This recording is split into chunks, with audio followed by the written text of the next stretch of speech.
সম্মানিত দেশবাসী এবং প্রিয় সাংবাদিক বন্ধুগণ, জাতীয় নাগরিক পার্টি এনসিপির পক্ষ থেকে আপনাদের সকলকে শুভেচ্ছা জানাই।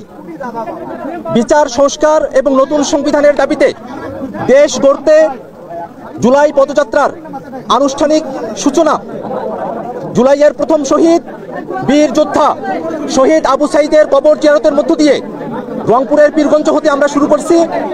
আপনারা সকলে জানেন, হাজারো মানুষের জীবনের বিনিময়ে, হাজার হাজার মানুষের রক্তের বিনিময়ে, হাজার মানুষের ত্যাগের বিনিময়ে যে নতুন বাংলাদেশ আমরা পেয়েছি, সেই নতুন বাংলাদেশকে করতে অবশ্যই পুরনো কাঠামো ভেঙে নতুন বন্দোবস্তের জন্য মৌলিক সংস্কার বাস্তবায়ন করতে হবে।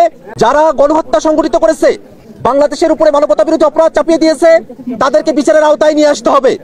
একই সাথে বাংলাদেশের পুরনো যে সংবিধান, এই মুজিববাদী সংবিধান ফেলে দিয়ে নতুন এক সংবিধান প্রণয়ন করতে গণপরিষদ নির্বাচনের আয়োজন করতে হবে।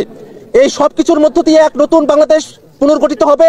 নতুন সেই বাংলাদেশ গড়তে সারা দেশব্যাপী গোটা জুলাই মাস সহ আমরা জাতীয় নাগরিক পার্টি এনসিপির পক্ষ থেকে জুলাই পদযাত্রা শুরু করেছি।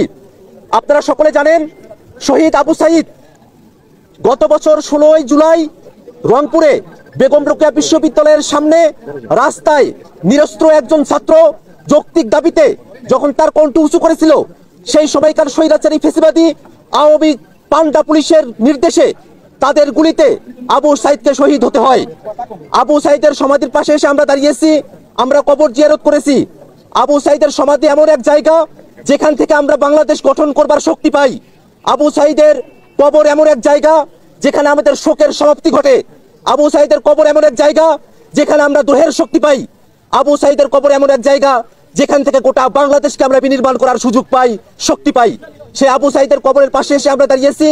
আবু সাঈদের কবরের পাশে থেকে তার কবরের মাটি ছুঁয়ে আমরা আজকে শপথ করছি, যতদিন পর্যন্ত না নতুন বন্দোবস্তের ভিত্তিতে, মৌলিক সংস্কারের ভিত্তিতে নতুন বাংলাদেশ গঠিত হবে, বৈষম্য বিরোধী বাংলাদেশ গঠিত হবে, বাংলাদেশে সামাজিক ন্যায় বিচার, সাম্য এবং মানবিক মর্যাদা পুনঃপ্রতিষ্ঠিত হবে, ততক্ষণ পর্যন্ত ছাত্র জনতার নেতৃত্বে জাতীয় নাগরিক পার্টি এনসিপি